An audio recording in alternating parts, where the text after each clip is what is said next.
नमस्कार दोस्तों, आशा करता हूँ आपने तैयारी बहुत ही अच्छी करी होगी और अच्छी तैयारी चल रही होगी आपकी।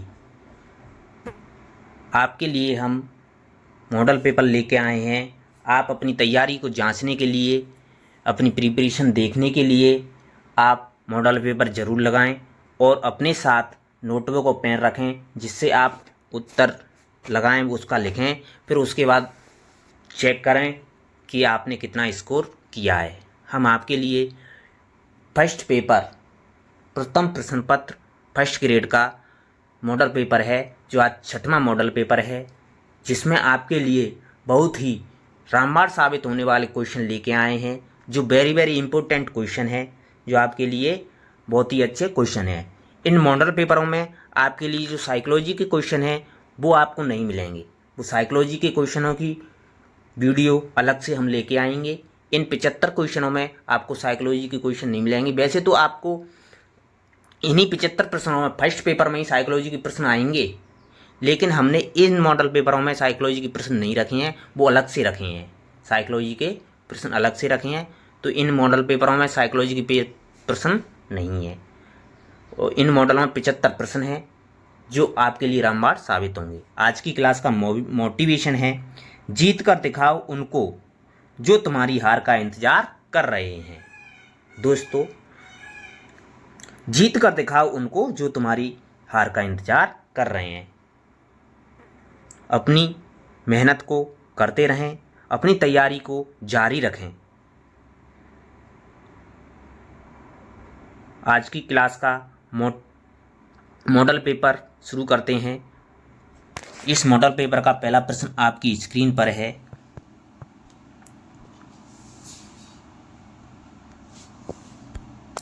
हिंदुस्तान रिपब्लिकन एसोसिएशन के संस्थापक सदस्य कौन थे? जो HRA है, हिंदुस्तान रिपब्लिक एसोसिएशन, जिसके संस्थापक सदस्य पूछे हैं दोस्तों, वो कौन थे? चंद्रशेखर आजाद, सचिंद्र सान्याल, अरविंदो घोष, रामप्रसाद बिस्मिल। और अपना उत्तर निम्न कूटों की सहायता से दीजिए। नीचे दे रखे हैं आपके कूट। इन कूटों में से पहचान करना है कि कौन कौन थे जो संस्थापक सदस्य थे। हिंदुस्तान रिपब्लिकन एसोसिएशन के संस्थापक सदस्य कौन थे, इनमें से देखना है दोस्तों।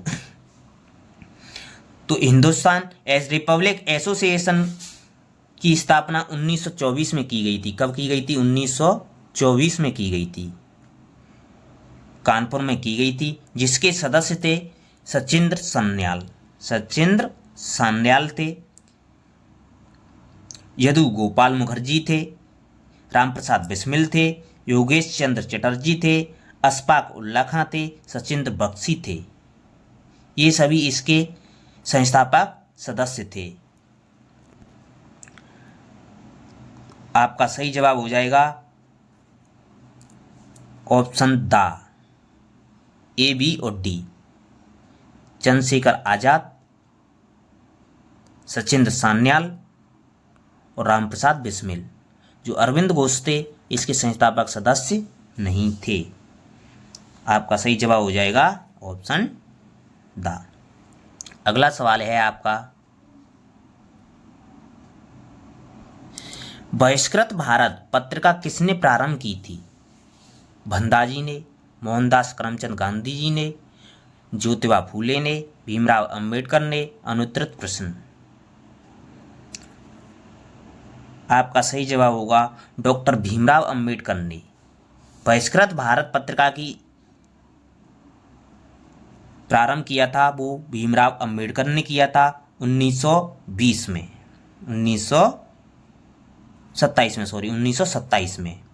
भीमराव अंबेडकर ने 1920 में मूक नायक साप्ताहिक पत्रिका मुंबई से प्रकाशित की थी। 1920 में मूक नायक साप्ताहिक पत्रिका थी जो 1920 में प्रकाशित की थी। एवं बहिष्कृत भारत नामक पत्रिका थी जो 1927 में निकाली थी। आपका सही जवाब हो जाएगा ऑप्शन द। अगला सवाल है, बुरे से बुरा स्वदेशी राज्य अच्छे से अच्छे विदेशी राज्य से अच्छा है, कथन किस संगठन ने कहा है? प्रार्थना समाज ने, रामकृष्ण मिशन ने, आर्य समाज ने, इनमें से कोई नहीं। अनुत्तरित प्रश्न। आपका सही जवाब होगा आर्य समाज ने। आर्य समाज ने कहा था कि बुरे से बुरा स्वदेशी राज्य अच्छे से अच्छे विदेशी राज्य से अच्छा है। यह कथन आर्य समाज ने कहा था। आर्य समाज की स्थापना स्वामी दयानंद सरस्वती ने 1875 में मुंबई में की थी,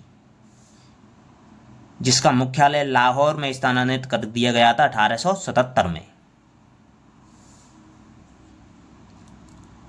आपका अगला सवाल है, जिन भाइयों ने अभी तक हमारे जीके गुरु ट्रिक्स चैनल को सब्सक्राइब नहीं किया है वो प्लीज चैनल को सब्सक्राइब जरूर करें। राजा राममोहन राय के देहांत के पश्चात ब्रह्म समाज का नेतृत्व किसने किया था? द्वारकानाथ टैगोर ने, पंडित रामचंद्र विद्यावागीश ने, देवेंद्रनाथ टैगोर ने, उपरोक्त सभी ने? अनुत्तरित प्रश्न। आपका सही जवाब होगा इन सभी ने।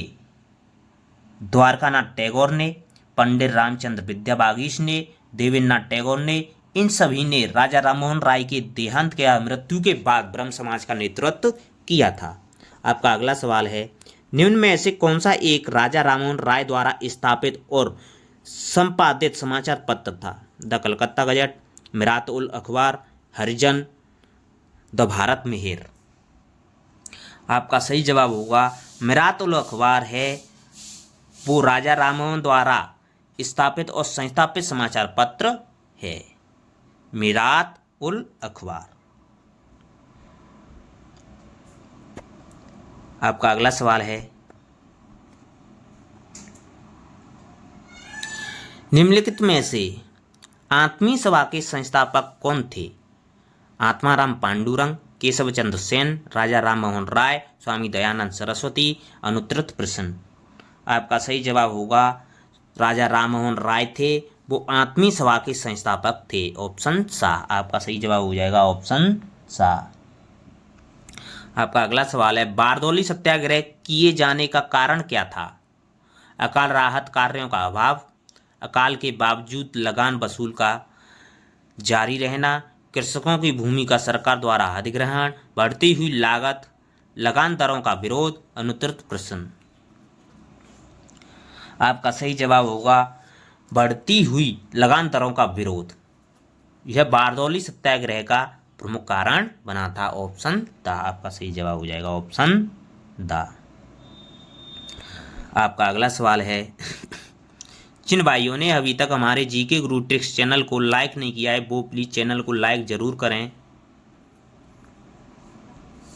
अगला सवाल पूछा है आपका, गांधी जी का असहयोग आंदोलन का प्रस्ताव पूर्ण बहुमत से 1920 में स्वीकृत हुआ था? कलकत्ता अधिवेशन में, नागपुर अधिवेशन में, कांग्रेस कार्यकारिणी में, खिलाफत समिति में? अनुत्तरित प्रश्न। आपका सही जवाब होगा कांग्रेस का नागपुर अधिवेशन। कांग्रेस का नागपुर अधिवेशन हुआ था, ऑप्शन बा। कांग्रेस का नागपुर अधिवेशन हुआ था जिसमें गांधी जी ने असहयोग आंदोलन का प्रस्ताव पूर्ण बहुमत से 1920 में स्वीकृत हुआ था। आपका सही जवाब हो जाएगा, ऑप्शन बा। आपका अगला सवाल है, महात्मा गांधी से संबंधित निम्नलिखित घटनाओं का कालानुक्रमिक दीजिए। कालक्रम के अनुसार व्यवस्थित करना है निम्न घटनाओं को: दांडी यात्रा, पूना समझौता पैक्ट, खेड़ा सत्याग्रह, असहयोग आंदोलन। इनको क्रम से व्यवस्थित करना है दोस्तों। तो खेड़ा सत्याग्रह हुआ था वो 1918 में हुआ था। खेड़ा सत्याग्रह 1918 में हुआ था। और जो दांडी यात्रा हुई थी वो 1930 में हुई थी। 1930 में हुई थी। और जो पूना समझौता हुआ था वो 1932 में हुआ था, 20 सितंबर 1932 को। 1932 को।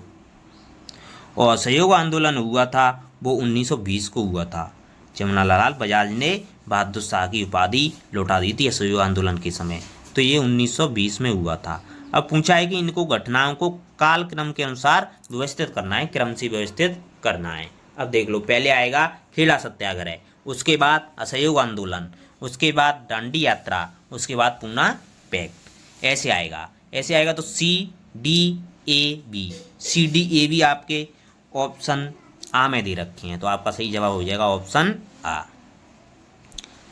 अगला सवाल है आपका, जिन भाइयों ने अभी तक हमारे जीके गुरु टेक्स्ट चैनल को लाइक नहीं किया है वो प्लीज़ लाइक जरूर करें। भीमराव अंबेडकर और महात्मा गांधी के मध्य 1932 में हस्ताक्षरित पूना समझौते का प्रावधान क्या था? भारत के लिए डोमिनियन स्थिति बनाए रख जाने का, मुसलमानों के लिए पृथक निर्वाचन क्षेत्र का, हरिजनों के लिए पृथक निर्वाचन क्षेत्र का, हरिजनों के लिए आरक्षण सहित संयुक्त निर्वाचन क्षेत्र का। अनुत्तरित प्रश्न। आपका सही जवाब होगा ऑप्शन द, हरिजनों के लिए आरक्षण सहित संयुक्त निर्वाचन क्षेत्र का प्रावधान रखा गया था पूना समझौते में, जो 20 सितंबर 1932 को महात्मा गांधी और B.R. अम्बेडकर के मध्य हुआ था। मदन मोहन मालवीय की मध्यस्थता से हुआ था ये। अगला सवाल है आपका, उस विदेशी पत्रकार का नाम बताइए जिसने धरसाना नमकशाला सत्याग्रह के बारे में समाचार दिया था। Francis Louis, Webb Miller, Mark Tully, Philip Street. अनुत्तरित प्रश्न। आपका सही जवाब होगा वेब मिलर। Web Miller. आपका अगला सवाल है, भारतीय राष्ट्रीय कांग्रेस द्वारा किसकी सफलता के बाद भारत छोड़ो आंदोलन प्रारंभ किया गया था? Cripps mission, Wavell plan, cabinet mission, Simon commission. अनुत्तरित प्रश्न। आपका सही जवाब होगा क्रिप्स मिशन। क्रिप्स मिशन की सफलता के बाद भारत छोड़ो आंदोलन प्रारंभ किया गया था। ऑप्शन आ सही जवाब हो जाएगा, ऑप्शन आ। भारत छोड़ो आंदोलन 8 अगस्त 1942 को प्रारंभ किया गया था। अगला सवाल है, कोई भी ऐसा विद्रोह नहीं हुआ जैसा कि पिछले 3 वर्षों में हुआ है। हमें आंदोलन के प्रति उत्साह पर गर्व है। वल्लभ भाई पटेल का यह कथन निम्नलिखित में से किससे संबंधित है? स्वदेशी आंदोलन से, असहयोग आंदोलन से, सविनय अवज्ञा आंदोलन से, भारत छोड़ो आंदोलन से। अनुत्तरित प्रश्न। तो वल्लभ भाई पटेल ने भारत छोड़ो आंदोलन के बारे में कहा था कि कोई भी ऐसा विद्रोह नहीं हुआ जैसा कि पिछले 3 वर्षों में हुआ। हमें आंदोलन के प्रति उत्साह पर गर्व है। यह कथन भारत छोड़ो आंदोलन के संबंधित है। आपका अगला सवाल है,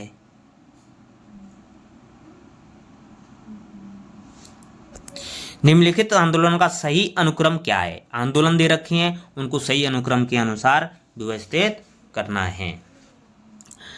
तो लाल कुर्ती आंदोलन, असहयोग आंदोलन, सविनय अवज्ञा आंदोलन, भारत छोड़ो आंदोलन। अब नीचे कूट दे रखे हैं, कूट में से चयन करना है कि इनका क्रम देखना है। तो असहयोग आंदोलन हुआ था वो 1920 में हुआ था। कब हुआ था? 1920 में हुआ था असहयोग आंदोलन। सविनय अवज्ञा आंदोलन 1930 में हुआ था। सविनय अवज्ञा आंदोलन 1930 में हुआ था। भारत छोड़ो आंदोलन 1942 में हुआ था। लाल कुर्ती आंदोलन 1930 में हुआ था। 1930 में हुआ था लाल कुर्ती आंदोलन। इनका क्रम हो जाएगा 2, इनका क्रम हो जाएगा 2, 3, 1, 4। ऑप्शन बा, ऑप्शन बा। आपका अगला सवाल है,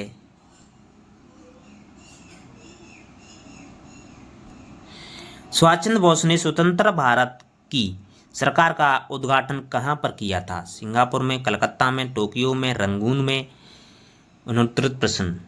आपका सही जवाब होगा सिंगापुर में। सुभाष चंद्र बोस ने स्वतंत्र भारत की सरकार का उद्घाटन सिंगापुर में किया था। 21 अक्टूबर 1943 को अस्थायी सरकार का गठन किया था, जिसका उद्घाटन सिंगापुर में किया था सुभाष चंद्र बोस और आजाद हिंद फौज की ने। अगला सवाल है, संविधान सभा में प्रारूप समिति के अध्यक्ष कौन थे? जवाहरलाल नेहरू, के.एम. मुंशी, बी.एन. राव, भीमराव अम्बेडकर। और अनुत्तरित प्रश्न। तो प्रारूप समिति के अध्यक्ष भीमराव अम्बेडकर थे। प्रारूप समिति में 7 सदस्य थे। कुल कितने सदस्य थे? 7, जिसमें भीमराव अम्बेडकर थे, वो अध्यक्ष थे। अन्य सदस्य थे Krishnaswami Ayyar, N Gopalaswami, K M Munshi, N Madhavrao, T Krishnachari, Mohammad Saadulla. ये 7 सदस्य थे। ये प्रारूप समिति का गठन 29 अगस्त 1947 को किया गया था। 29 अगस्त 1947 को किया गया था। आपका अगला सवाल है, Rajasthan state open school RSOS के 555 संदर्भ केंद्रों पर एक वर्ष में एक बार में कितने दिवसीय व्यक्तिगत संपर्क कार्यक्रम PCP आयोजित करवाता है? 10 दिन, 15 दिन, 7 दिन, 20 दिन? अनुत्तरित प्रश्न। आपका सही जवाब होगा 15 दिन।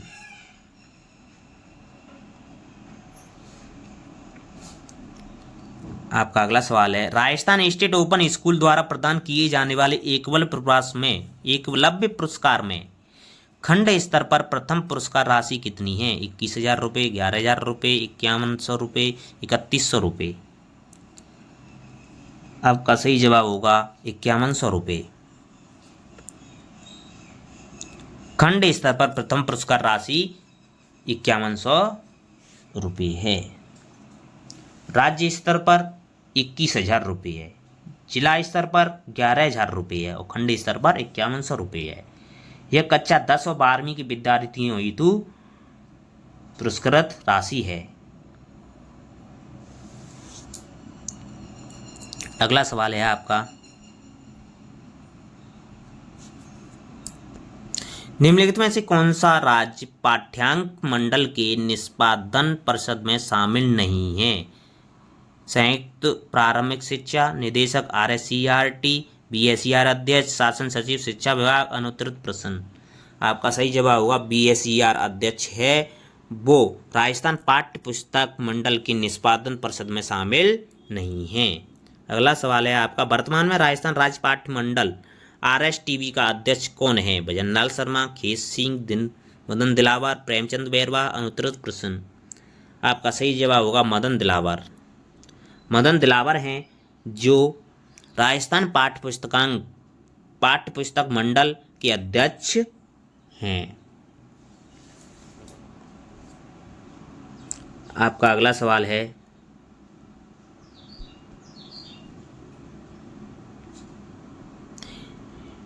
SIQE के शैक्षणिक कार्यों का सर्वोच्च निकाय कौन सा है?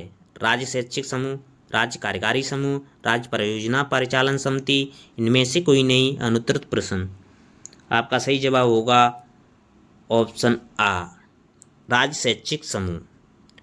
राज्य शैक्षिक समूह है वो सर्वोच्च निकाय है।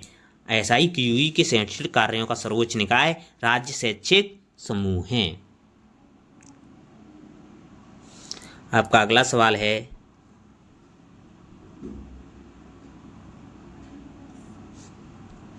SIQE का एक समन्वित कार्यक्रम है।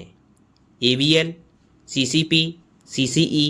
अब कूट दे रखे, कूट में से पहचान करना है कौन सा है। आपका सही जवाब होगा ऑप्शन दा, ये सभी हैं।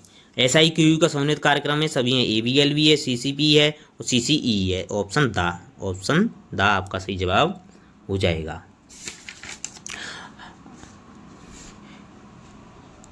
आपका अगला सवाल है,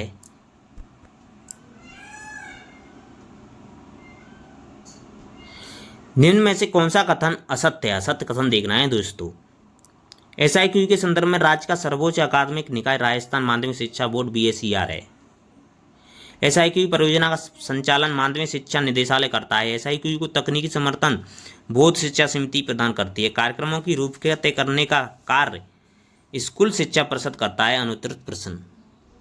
आपका सही जवाब हो जाएगा ऑप्शन A, यह असत्य है। SIQE है जिसके संदर्भ में राज्य का सर्वोच्च अकादमिक निकाय है माध्यमिक शिक्षा निदेशालय बीकानेर है।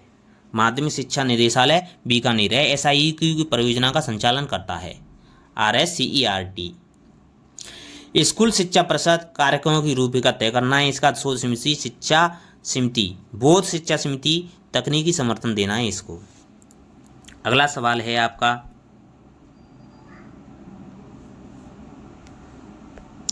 निम्न में से SIQE की विशेषता नहीं है।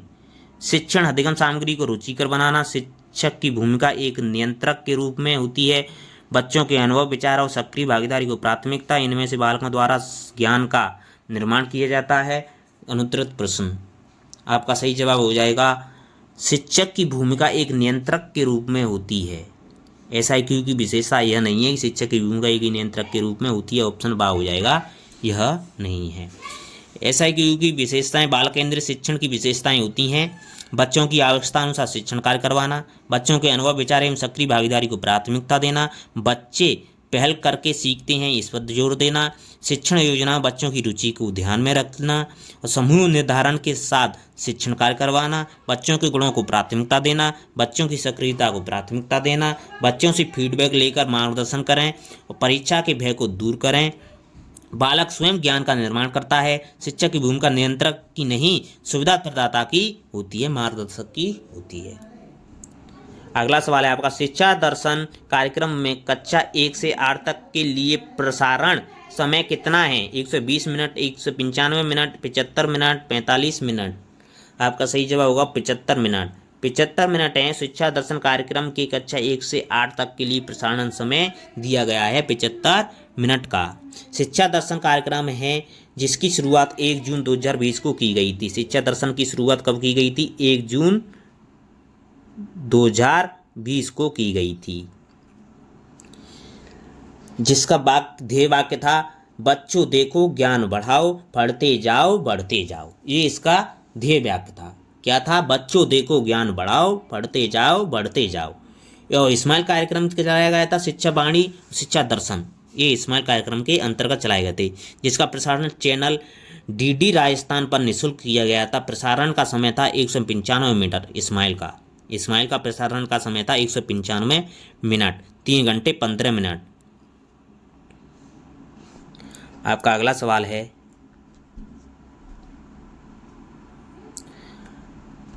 शिक्षा वाणी से संबंधित गलत कथन देखने हैं दोस्तों। शिक्षा वाणी के संबंध में कथन दे रखे हैं, उनको गलत बताना है। शिक्षा वाणी का प्रारंभ 11 मई 2020 को किया गया था। प्रसारण आकाशवाणी के माध्यम से है। शिक्षण सामग्री का प्रसारण कक्षा 1 से 12वीं तक है। प्रसारण समय 55 मिनट है। इसमें गलत देखना है, गलत कौन कौन से हैं। तो इसमें गलत हो जाएंगे दोस्तों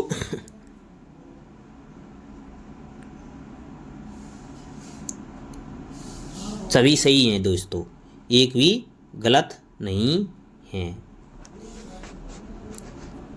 सभी सही हैं।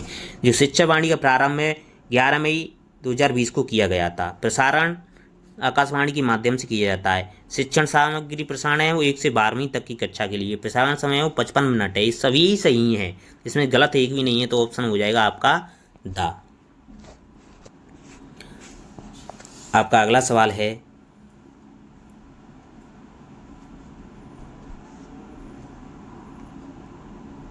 RISE राज्य का विस्तारित रूप है। Rajasthan interface for school educators, Rajasthan interface of school educators, Rajasthan institute of school educators, Rajasthan institute for school educators.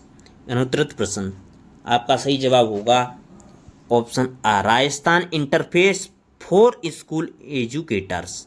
ये RISE राज्य का विस्तारित रूप है। राज्य की स्थापना की गई थी वो 2018 में की गई थी। एक राज्य एक डिजिटल प्लेटफॉर्म की थीम पर आधारित है।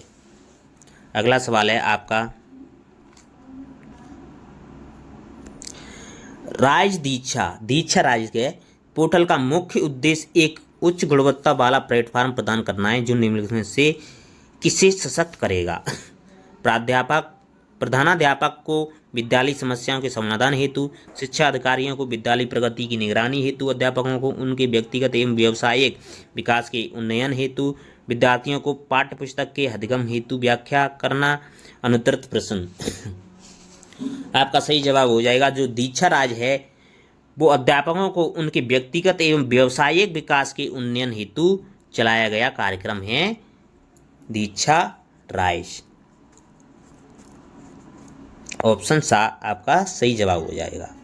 दीक्षा ई लर्निंग ऐप है। दीक्षा कौन सा है? ई लर्निंग ऐप है। यह एक डिजिटल प्लेटफॉर्म पहल पर आधारित है। दीक्षा ऐप स्कूली शिक्षा के लिए एक राष्ट्रीय मंच है। डिजिटल ऐप है। इसे एनसीईआरटी और एमएचआरडी वर्तमान शिक्षा मंत्रालय के संयुक्त प्रयास से चलाया गया है। जो ऐप चलाया गया है दीक्षा, जो एनसीईआरटी और एमएचआरडी वर्तमान में उसे शिक्षा मंत्रालय कहते हैं, उसके द्वारा चलाया गया है, जिसका शुभारंभ 5 सितंबर 2018 को किया गया था। दीक्षा का शुभारंभ 5 सितंबर 2017 को किया, सॉरी 18 का था मैंने, 17 को किया गया था, जिसका ध्येय वाक्य है हमारे शिक्षक हमारे नायक। अगला सवाल है आपका, state initiative for quality education SIQE कार्यक्रम के तहत निम्नलिखित में से कौन सी SIERT के लिए तय की गई भूमिका एवं जिम्मेदारी नहीं थी? राजकीय पदाधिकारियों की भागीदारी को सुनिश्चित एवं देखरेख करना, डायट्स की भागीदारी को सुनिश्चित करना तथा कार्यक्रम गतिविधियों को लागू करने में उनका क्षमता संवर्धन करना, प्रभावी कार्यक्रमों को लागू करने में उन तकनीकी सहायता प्रदान करना, अकादमिक निवेश की नियमित समीक्षा करना। अनुत्तरित प्रश्न आपका सही जवाब हो जाएगा ऑप्शन आ, राजकीय पदाधिकारियों की भागीदारी को सुनिश्चित एवं देखरेख करना इसका जिम्मेदारी नहीं है, तो ऑप्शन आ हो जाएगा आपका सही जवाब। अगला सवाल है आपका,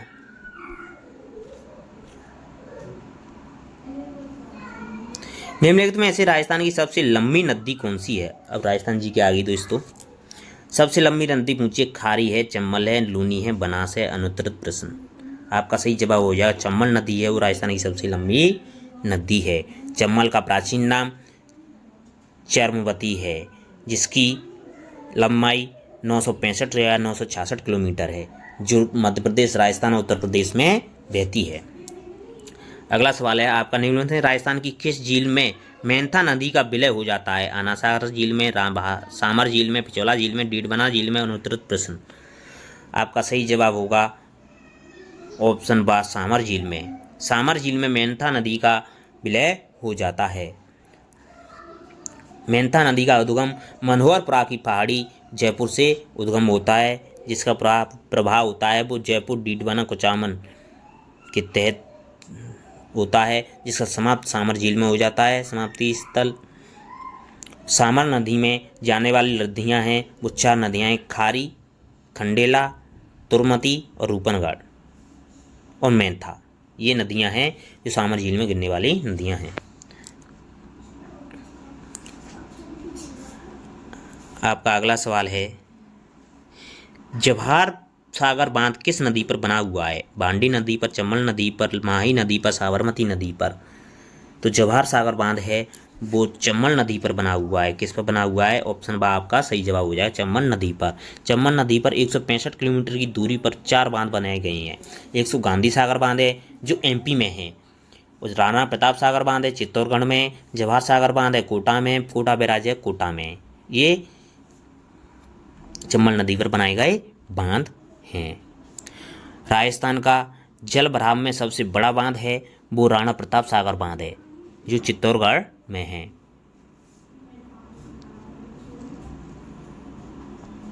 अगला सवाल है आपका, राजस्थान के कुल भूभाग का कितनी प्रतिशत भाग अरब सागरीय अपवाद तंत्र का है? 30%, 17%, 45%, 60%। अनुत्तरित प्रश्न आपका सही जवाब हो जाएगा 23%। 23% अपवाद तंत्र है वो अरब सागरीय अपवाद तंत्र है। राजस्थान के कुल भूभाग का 23% अरब सागरीय अपवाद तंत्र है। आपका अगला सवाल है, राजस्थान का सर्वाधिक लघु बेसिनों वाला नदी बेसिन कौन सा है? Luni basin, Banas basin, Chambal basin, Ghaggar basin. अनुत्तरित प्रश्न तो जो घग्गर बेसिन है वो सर्वाधिक लघु बेसिनों वाला नदी बेसिन है। ऑप्शन दा आपका सही जवाब हो जाएगा, ऑप्शन दा। आपका अगला सवाल है, निम्नलिखित में से कौन सी नदी चंबल की पूर्व से मिलने वाली सहायक नदी नहीं है? शिप्रा नदी, काली सिंध नदी, सीप नदी, बामनी नदी। अनुत्तरित प्रश्न आपका सही जवाब हो जाएगा जो काली सिंध नदी है वो चंबल की पूर्व से मिलने वाली नदी नहीं है। पश्चिम से मिलने वाली नदियां हैं वो क्षिप्रा नदी है, गुंजाली नदी है, बामनी नदी है, ईज नदी है, कुराल है, मेज है, चाकण है, बनास है। ये पश्चिम से मिलती हैं। पूर्व से मिलने वाली क्षिप्रा छोटी काली सिंध, आलनिया, काली सिंध, पार्वती, सीप, कुनू, ये पूर्व से मिलने वाली नदियां हैं। अगला सवाल है आपका, अंधेरी विलास, लासी किस नदी की सहायक नदियां हैं? परवन नदी, पार्वती नदी, काली सिंध नदी, बामनी नदी, अनुत्तरित प्रश्न।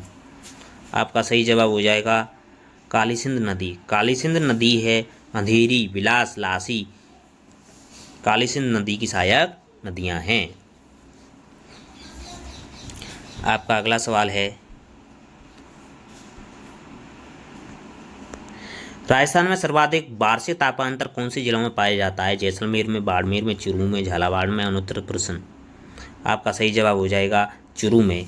चूरू में होता है राजस्थान में सर्वाधिक वार्षिक तापांतर पाया जाता है। सर्वाधिक वार्षिक तापांतर है वो चूरू में पाया जाता है, और सर्वाधिक दैनिक तापांतर है वो जैसलमेर में पाया जाता है। जैसलमेर में दैनिक तापांतर पाया जाता है, चूरू में वार्षिक तापांतर पाया जाता है। तो आपका सही जवाब हो जाएगा ऑप्शन सा। आपका अगला सवाल है,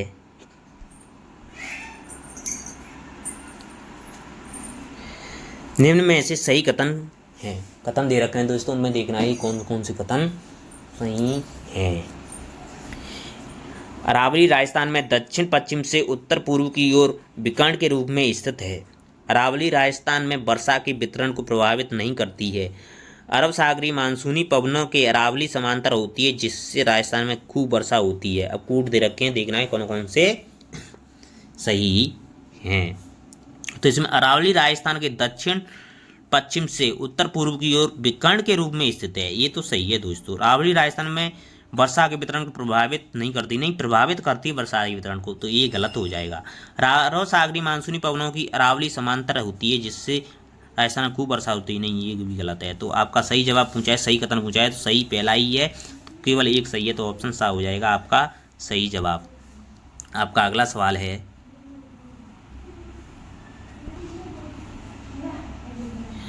राजस्थान का दूसरा सर्वाधिक तापांतर वाला जिला कौन सा है? चूरू, जैसलमेर, गंगानगर, धौलपुर, अनुत्तरित प्रश्न।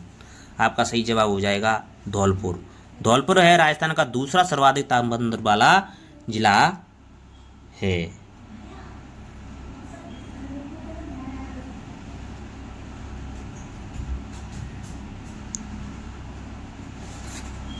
आपका अगला सवाल है, राजस्थान में मानसून प्रत्यावर्तन का काल का समय रहता है सितंबर से दिसंबर तक, मार्च से जून तक, दिसंबर से मार्च तक, जुलाई से सितंबर तक, अनुत्तरित प्रश्न। आपका सही जवाब हो जाएगा ऑप्शन आ, सितंबर से दिसंबर तक। सितंबर से दिसंबर तक मानसून का लौटना ही मानसून का प्रत्यावर्तन कहलाता है। मानसून जब लौट के जाता है तो उसी को ही क्या कहते हैं? मानसून का प्रत्यावर्तन कहते हैं। वो सितंबर से दिसंबर तक होता है। तो आपका सही जवाब हो जाएगा ऑप्शन आ। आपका अगला सवाल है, राजस्थान में आर्द्र जलवायु प्रदेश प्रतिनिधित्व जिला कौन सा है? जयपुर, झालावाड़, बांसवाड़ा, सवाई माधोपुर, अनुत्तरित प्रश्न। आपका सही जवाब होगा सवाई माधोपुर है, वो राजस्थान में आर्द्र जलवायु प्रदेश प्रतिनिधित्व वाला जिला है, जो पूर्वी मैदानी क्षेत्र में आता है। आपका अगला सवाल है,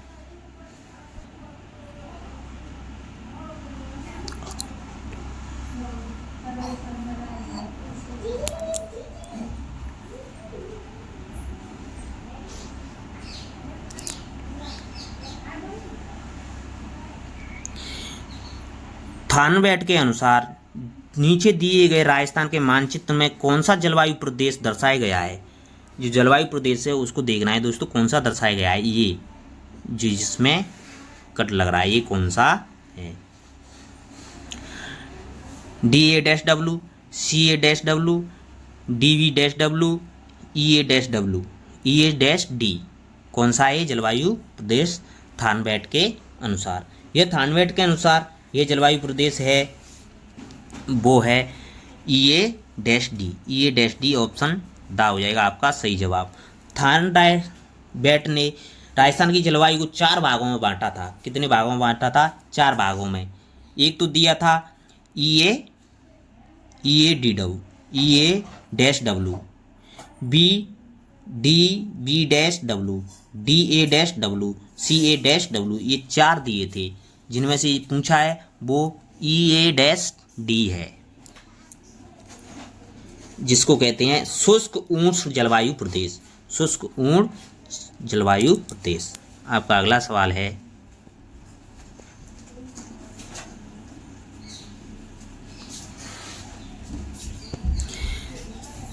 यहां से हिंदी के क्वेश्चन आ गए हैं दोस्तों।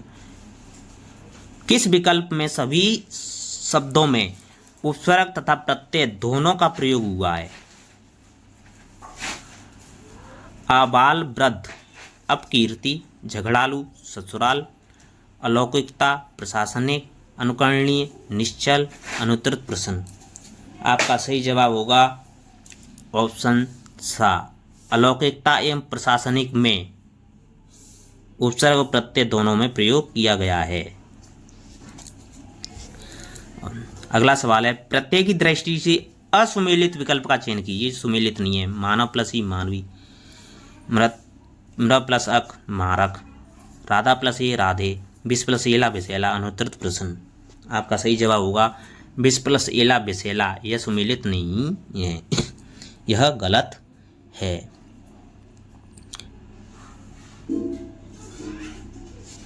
आपका अगला सवाल है, प्रत्यय की दृष्टि से असुमेलित विकल्प बताइए। दृश्य प्लस तव्य द्रष्टव्य, बल्मीक प्लस ई बाल्मीक, विचारण प्लस ई विचारणीय, ब्रशनी प्लस ए भाषणीय। आपका सही जवाब हो जाएगा ऑप्शन सा, विचारण प्लस ई विचारणीय, यह विकल्प सुमेलित नहीं है। ऑप्शन सा, विचारण प्लस ई विचारणीय हो असुमेलित है, जिसमें अनीय प्रत्यय का प्रयोग हुआ है। विचार प्लस अनीय विचारणीय होता है, अनीय आएगा, ई नहीं आएगा, तो ऑप्शन सा यह सुमेलित नहीं है। अगला सवाल है आपका, इनमें से किस शब्द में उपसर्ग का प्रयोग नहीं हुआ है? उन्नत, तन्मय, प्रत्युत्तर, अनार, अनुत्तरित प्रश्न। आपका सही जवाब होगा अनार में है वो उपसर्ग का प्रयोग नहीं हुआ है। ऑप्शन द आपका सही जवाब हो जाएगा। आपका अगला सवाल है, किस शब्द में उपसर्ग का प्रयोग नहीं हुआ है? नीरस, नीरज, नीरव, नीरंध्र, अनुत्तरित प्रश्न। आपका सही जवाब होगा नीरज में उपसर्ग का प्रयोग नहीं किया गया है, बाकी सभी में उपसर्ग का प्रयोग किया गया है, नीरज में उपसर्ग का प्रयोग किया या नहीं है। अगला सवाल है, ऊर्जा का व्यावसायिक मात्रक है, और यहाँ से साइंस की क्वेश्चन है दोस्तों। जूल, किलोवाट, अर्ग, किलोवाट घंटा, अनुत्तरित प्रश्न। आपका सही जवाब होगा जो किलोवाट घंटा है, जो ऊर्जा का व्यावसायिक मात्रक है। ऊर्जा का व्यावसायिक मात्रक किलोवाट घंटा होता है, kWh होता है। 1 kWh बराबर 3.6 × 10⁶ जूल या 1 यूनिट होता है। 1 kWh बराबर 3.6 × 10⁶ जूल या 1 यूनिट होता है। ऊर्जा का मात्रक जूल या अर्घ ऊर्जा के मात्रक होते हैं। किलोवाट शक्ति का मात्रक होता है। अगला सवाल है आपका,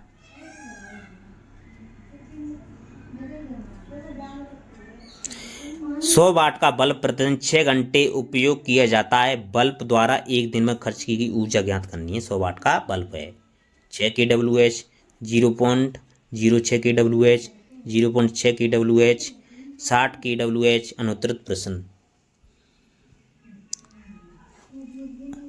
आपका सही जवाब होगा कितने? 100 वाट का बल्ब है। 100 वाट का बल्ब है, उपयोग किया जा रहा है 6 घंटे।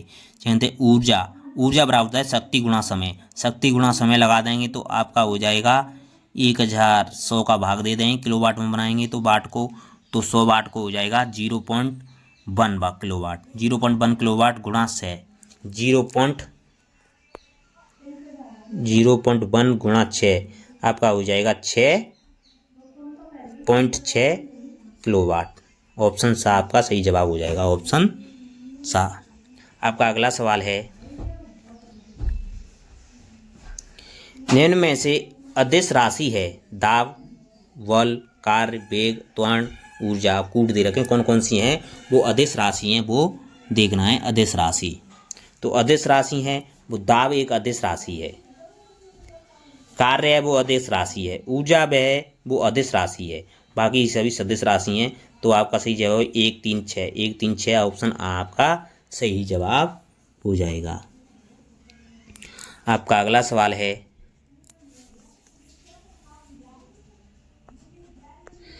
सावन की क्रिया विधि के संदर्भ में असत्य कथन है। असत्य कथन पहचान करना है सावन की क्रिया विधि के संदर्भ में।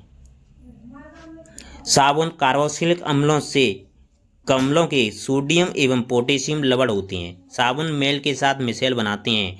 मिसेल से साबुन का आयनिक भाग बाहर की ओर तथा कार्बन श्रृंखला अंदर की ओर होती है। आयनिक सिरा तेल या मेल के साथ तथा कार्बनिक सिरा जल के साथ अभिक्रिया करता है। अनुत्तरित प्रश्न आपका सही जवाब हुआ। जो आयनिक सिरा तेल या मेल के साथ तथा कार्बन सिरा जल के साथ अभिक्रिया करता है, यह कथन असत्य है, यह कथन गलत है। तो आपका सही जवाब हो जाएगा इसमें ऑप्शन द। अगला सवाल है आपका, फार्मेलिन होता है। फार्मेल्डिहाइड का 40% सांद्र विलयन, फार्मेल्डिहाइड का 60% तनु विलयन, फार्मेल्डिहाइड का 40% तनु विलयन, फार्मेल्डिहाइड का 10% तनु विलयन। अनुत्तरित प्रश्न आपका सही जवाब होगा ऑप्शन सा। फार्मेल्डिहाइड का 40% तनु विलयन होता है, जो फार्मेलिन होता है। अगला सवाल है आपका, सत्य कथन है। कथन दे रखे हैं तो उनमें देखना है कौन सा सत्य है। भारत के मुख्य न्यायाधीश की नियुक्ति के मामले में वर्षों से परंपरा बनी हुई है कि सर्वोच्च न्यायालय के सबसे वरिष्ठ न्यायाधीश को इस पद पर नियुक्त किया जाएगा।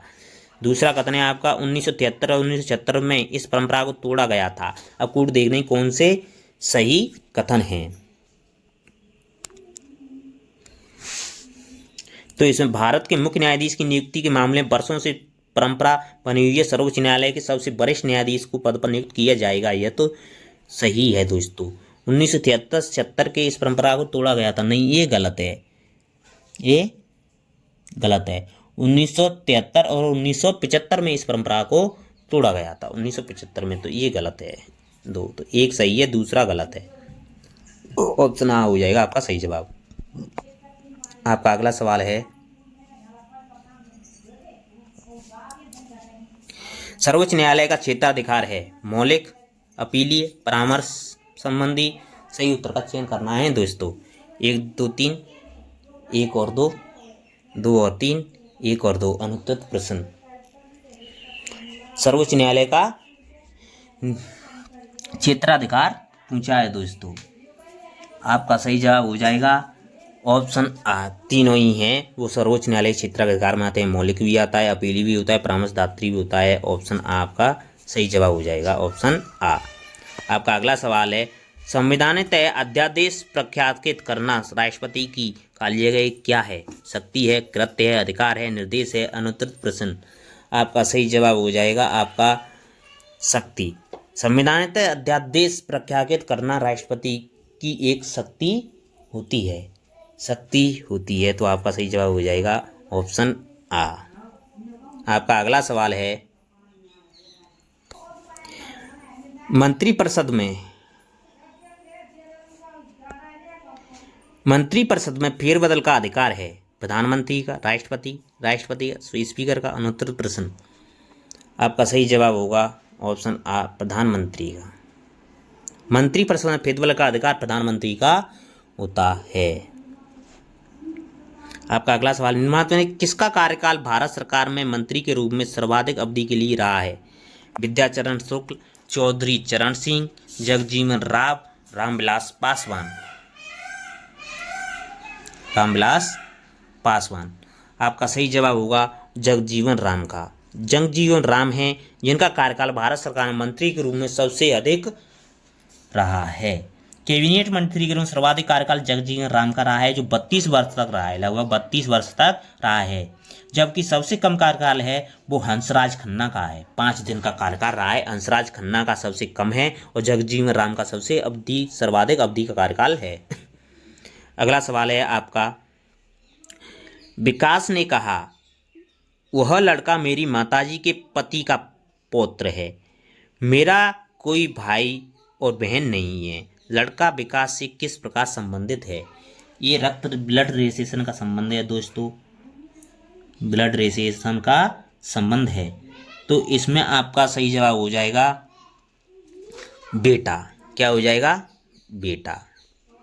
लड़का विकास से किस प्रकार संबंधित है? वो बेटा से संबंधित है। आपका अगला सवाल है,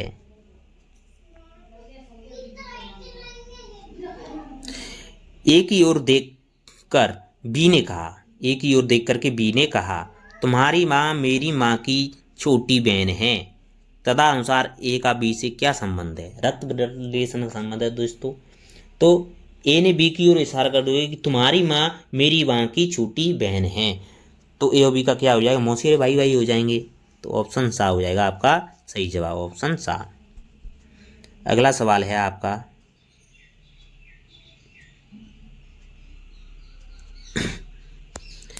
फैक्ट्री के मजदूरों में से उन कर्मठ मजदूरों की संख्या ज्ञात कीजिए जो संगठन या यूनियन के सदस्य नहीं है।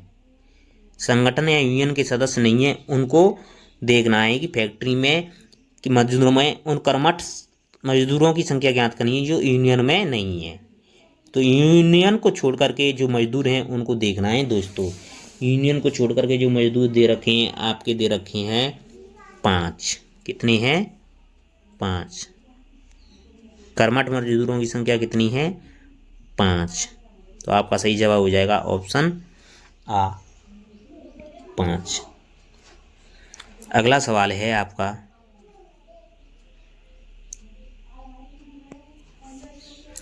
ग्रामीण अशिक्षित पर रोजगार में लगे लोगों की संख्या कितनी है?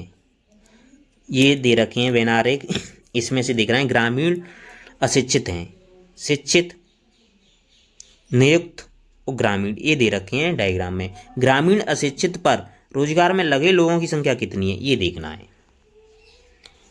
अशिक्षित पर रोजगार लगे लोगों की संख्या है 10। शिक्षित में नहीं आना चाहिए तो वो है 10। तो आपका सही जवाब हो जाएगा ऑप्शन आ। आपका अगला सवाल है,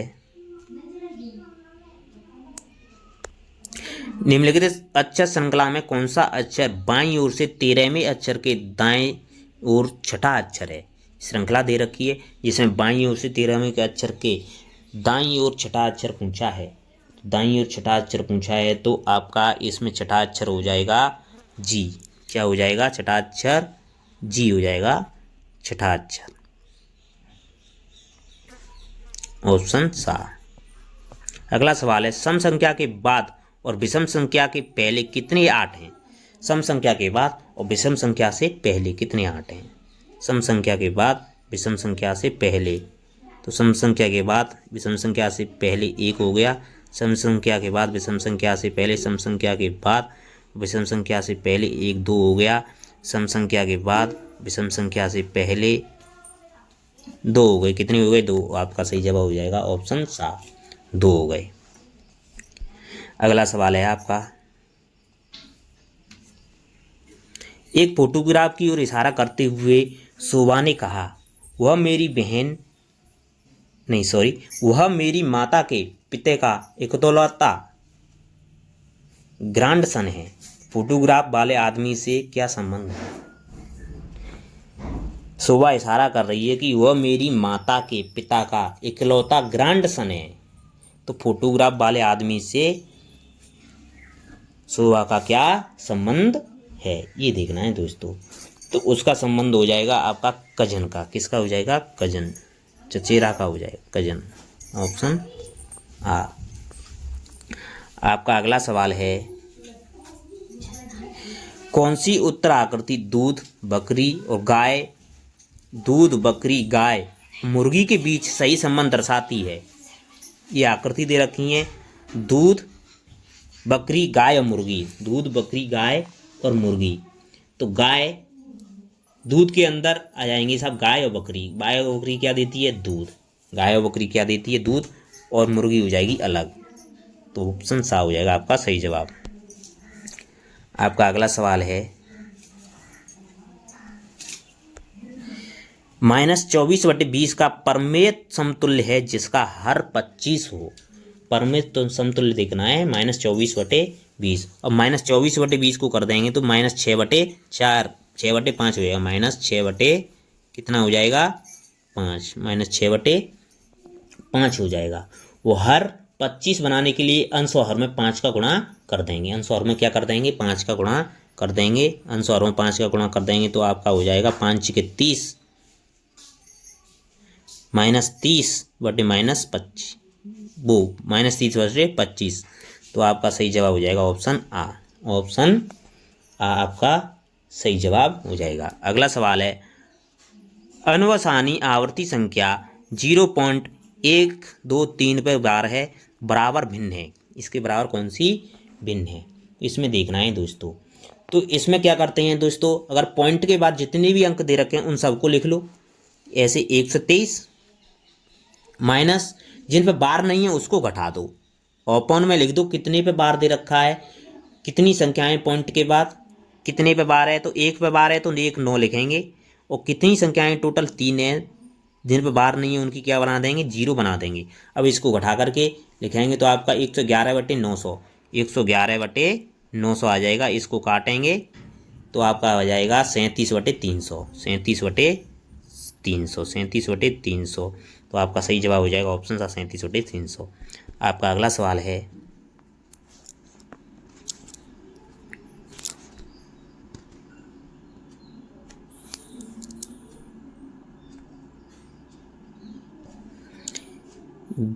दो पे बार 0.3 2.3 पे बार प्लस 2.3 प्लस 2 पे बार 0.3 पे बार भी है, इनका मान ज्ञात करना है दोस्तों, सभी का मान ज्ञात करना है।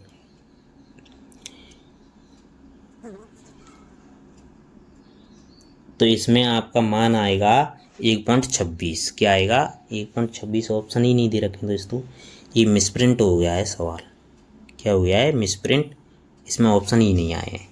तो इसमें आपका इनको जोड़ेंगे, जब आपका सही जवाब हो जाएगा 1.26, कितना आएगा 1.26 आएगा आपका सही जवाब। इसको करना है दोस्तों 1.26 सही जवाब हो जाएगा। अगला सवाल है आपका एक परमेय संख्या का अंश उसके हर से 5 कम है, यदि अंश को 9 से बढ़ाया जाए और हर को दुगना किए जाए तो नया भिन्न 5/8 होता है, तो मूल भिन्न क्या होगी। इसमें मूल भिन्न पूछा है दोस्तों। तो मूल भिन्न ज्ञात करने के लिए क्या कह रहा है, एक संख्या के अंश उसके हर से 5 कम है। अब अंश हर से कम 5 कम है तो हर को मान लो x, तो 5 कम है तो x - 5/x बराबर कितना दे रखा है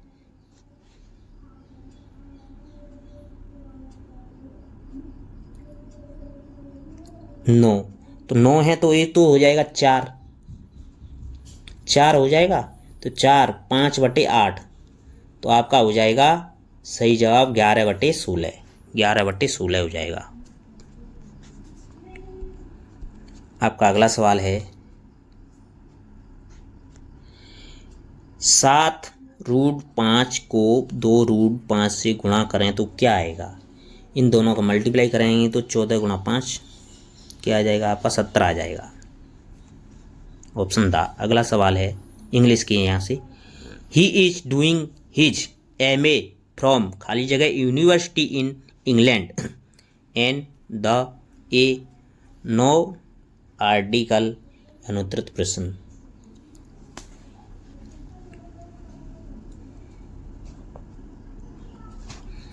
तो यूनिवर्सिटी इन इंग्लैंड में बहुत सारी यूनिवर्सिटी है, किसी का नाम विशेष रूप से नहीं दे रखा है, तो इसमें आ जाएगा आपका ए, क्या आ जाएगा ए। आपका अगला सवाल है खाली जगह Ganga is a Holi river, article देखना है दोस्तों A N the no article अनुत्तरित प्रश्न। रिवर, ओशियन और लेक इनका नाम आए तो डेफिनेट होते हैं तथा इनसे पहले द आर्टिकल का प्रयोग किया जाता है, तो आपका सही जवाब हो जाएगा ऑप्शन सा द गंगा। आपका अगला सवाल है I asked him if he knew my name। Change into the direct speech में करना है, इनडायरेक्ट में दे रखा है, डायरेक्ट में स्पीच में चेंज करना है। डायरेक्ट स्पीच में चेंज करेंगे इसको तो आपका चेंज करने के बाद आ जाएगा I said to him do you know my name. I said to him do you know my name. इन सभी में से देख लो दोस्तों तो आपका सही जवाब हो जाएगा ऑप्शन बा। करके देख लेना, इसको डायरेक्ट इनडायरेक्ट में बना के देख लेना। इन सभी को इनडायरेक्ट डायरेक्ट दे रखे, इनडायरेक्ट बना के देखना, जो ये आंसर आए वही आपका सही जवाब हो जाएगा। तो आपका आएगा बी। अगला सवाल है आपका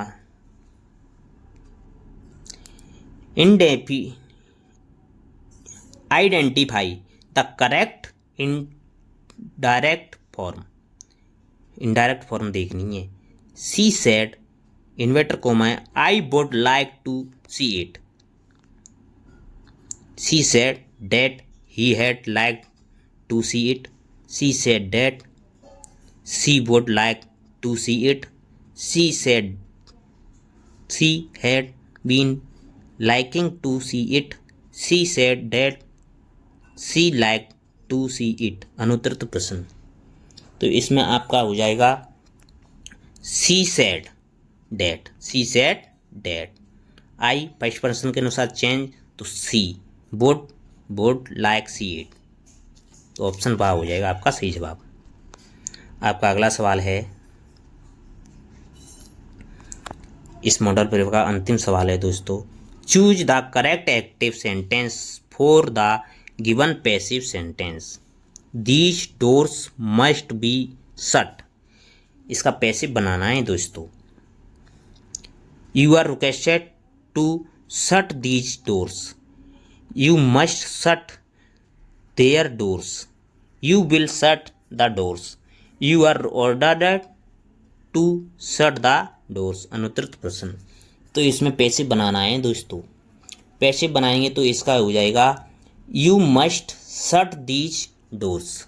you must shut these there doors. Option बा हो जाएगा आपका सही जवाब। इंपेरेटिव सेंटेंस दे रखा है दोस्तों ये, तो आपका सही जवाब हो जाएगा ऑप्शन बा। थैंक यू दोस्तों।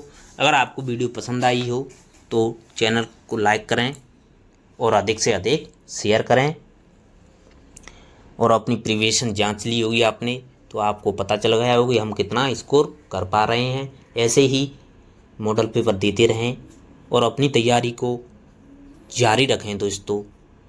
अंतिम 8 दिन की रणनीति है जिसमें आप बेहतर से बेहतर कर सकें स्कोर। इसके लिए आपको तैयारी को बेहतर से बेहतर जारी रखना है। थैंक यू, धन्यवाद। आपका दिन शुभ हो।